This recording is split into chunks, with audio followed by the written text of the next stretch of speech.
दोस्तों, इच्छा और जिज्ञासा दो ऐसी चीजें हैं जो कभी खत्म होने का नाम ही नहीं लेती। हम जितना अंतरिक्ष के बारे में जानते जा रहे हैं, हमारी जानने की जिज्ञासा और ज्यादा बढ़ती जा रही है। वैसे क्या आप जानते हैं कि इसरो कर रहा है चांद के बाद अब सूरज को फतेह करने की तैयारी। चंद्रयान 3 के बाद लॉन्च होगा सूरजयान। आदित्य L1 के बारे में जानकर हर भारतीय का सर गर्व से ऊंचा होगा। दोस्तों, जुलाई 2023 में इसरो ने अपने बाहुबली चंद्रयान 3 को लॉन्च कर दिया है, जो चांद को अपनी मुट्ठी में करने के सफर पर आगे बढ़ चुका है। और 23 अगस्त के दिन चंद्रयान 3 का विक्रम लैंडर चांद की धरती पर लैंड करेगा। अगर सब कुछ सही रहा तो इसके 3 दिन बाद 26 अगस्त को सूरज के लिए सूरजयान आदित्य L1 को लॉन्च किया जाएगा, जिसकी तैयारी इसरो पिछले 15 सालों से कर रहा है। साथियों, इससे पहले नासा ने 12 अगस्त 2018 को पाका सोलर प्रोब नाम का स्पेस क्राफ्ट छोड़ा था, जो पृथ्वी से 15 करोड़ किलोमीटर की दूरी पर स्थित सूर्य या सूरज नाम के तारे के बारे में कई रहस्यों से पर्दा उठा रहा है। इस अंतरिक्ष यान ने सूरज पर आने वाले सौर तूफान और 6 ऐसी भयानक आवाजें रिकॉर्ड की जो सुनकर हर कोई दंग रह गया था। इन दिनों केवल भारतीयों की ही नहीं बल्कि पूरे विश्व की नजर इसरो पर बनी हुई है। ऐसे में इसरो ने एक और कीर्तिमान रचने का अपडेट दिया है, जिसके मुताबिक उन्होंने अपने सूरजयान की पेलोड की टेस्टिंग पूरी कर ली है। अब यह अंतरिक्ष यान अपने सफर पर जाने के लिए पूरी तरह से तैयार है। तो आखिर क्या है भारत के इस पहले सूर्य मिशन का लक्ष्य और कब लॉन्च होगा सूरजयान आदित्य L1? जानने के लिए वीडियो को अंत तक जरूर देखिए।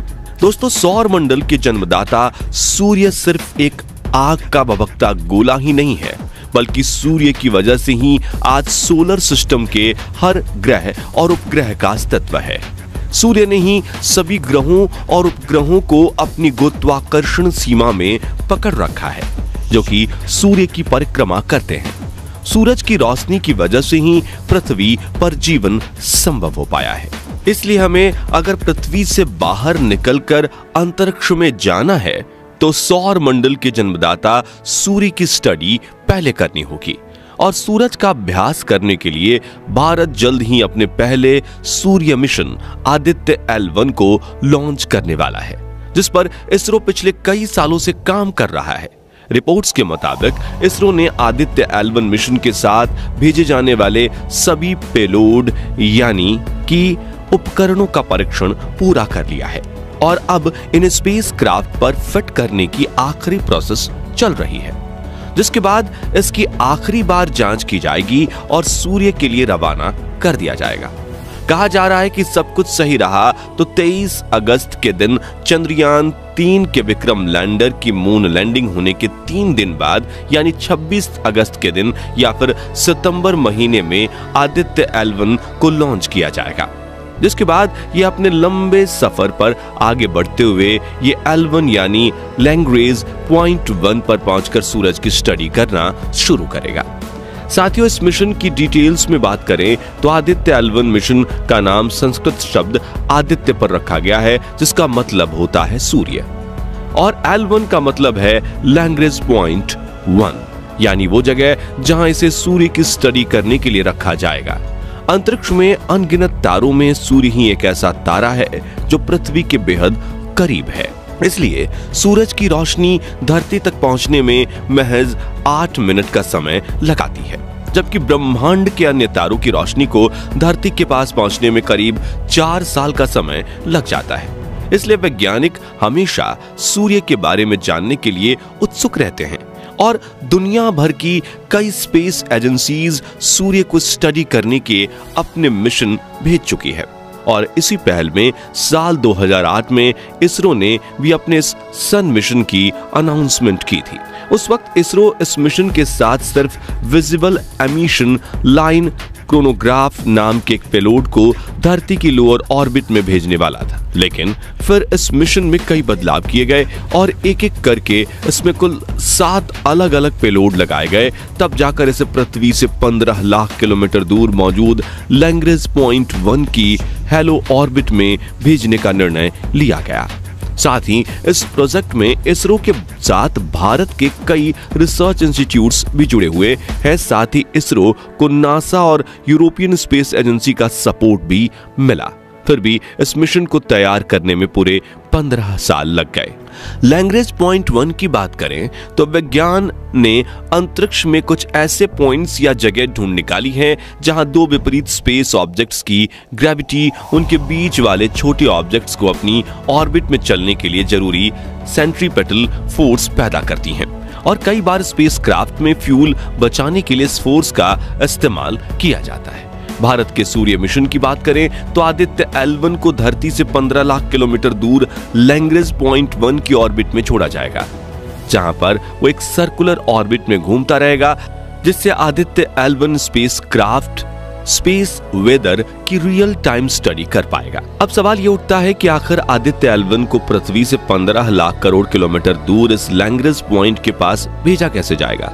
तो इस सन मिशन की शुरुआत बिल्कुल चंद्रयान 3 के मिशन की तरह ही होगी, जिसमें इसे भारत के PSLV यानी पोलर सैटेलाइट लॉन्च व्हीकल के साथ लॉन्च स्टेशन पर माउंट किया जाएगा, जिसके बाद PSLV रॉकेट इसे धकेलते हुए अंतरिक्ष में ले जाएगा और धरती की कक्षा में छोड़ देगा।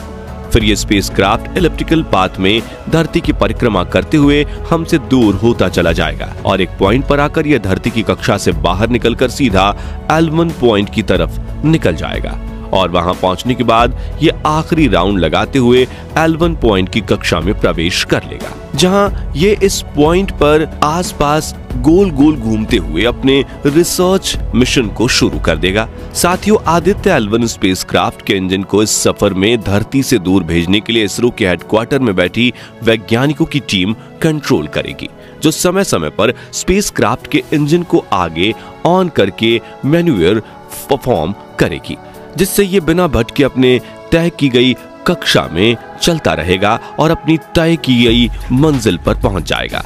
बता दें कि आदित्य L1 को अपनी टारगेट की गई जगह पर पहुंचने में 109 दिन का समय लगने वाला है, जो कि चंद्रयान 3 के 42 दिनों के सफर से करीब 2.5 गुना ज्यादा है। लेकिन यहाँ गौर करने वाली बात यह है कि चांद पृथ्वी से लगभग 3,84,400 किलोमीटर दूर है, जबकि ये पॉइंट 15 लाख किलोमीटर दूर है। वहीं इन दोनों मिशन में स्पेसक्राफ्ट की ट्रेजेक्टरी यानी कि मिशन पाथ भी डिफरेंट है, यानी कि आदित्य L1 मिशन चंद्रयान 3 से भी काफी बड़ा और कॉम्प्लेक्स है। इसलिए इसरो ने इस मिशन को रेडी करने में 15 साल लगा दिए हैं, क्योंकि ऐसे मिशन में गलती की कोई गुंजाइश नहीं होती। दोस्तों, अब आदित्य L1 मिशन के ऑब्जेक्टिव्स यानी कि लक्ष्य की बात करें तो सूर्य की स्टडी करने के लिए इस स्पेसक्राफ्ट पर कुल 7 पेलोड इंस्ट्रूमेंट लगाए गए हैं, जो 24 घंटे सूरज की स्टडी करते रहेंगे और धरती पर इसरो के हेडक्वार्टर में डेटा ट्रांसफर करते रहेंगे। और इस मिशन का सबसे मेन ऑब्जेक्टिव है स्पेस वेदर की स्टडी करना।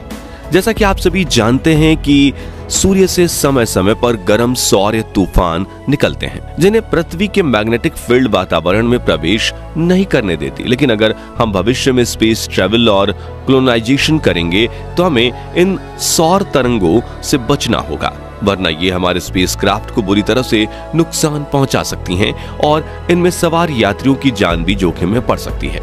इसलिए आदित्य L1 इन सौर तूफानों और अंतरिक्ष के वातावरण की स्टडी करेगा, जिससे हमें यह पता लगेगा कि सौर तूफान कब और कितनी तीव्रता से आते हैं, जिसके अकॉर्डिंग हम इनसे बचने की टेक्नोलॉजी खोज पाएंगे। इस मिशन का दूसरा महत्वपूर्ण लक्ष्य ये है कि सूर्य के ऊपरी हिस्से फोटोस्फीयर और वातावरण की सबसे बाहरी परत यानी कोरोना की स्टडी करना है। साथियों, आपको ये जानकर हैरानी होगी कि जहां न्यूक्लियर फ्यूजन की प्रक्रिया होने की वजह से सूर्य के केंद्र का तापमान करीब 15 मिलियन डिग्री सेल्सियस होता है, वहीं यह तापमान सतह पर यानी फोटोस्फीयर तक पहुंचते पहुंचते सिर्फ 6000 डिग्री सेल्सियस हो जाता है।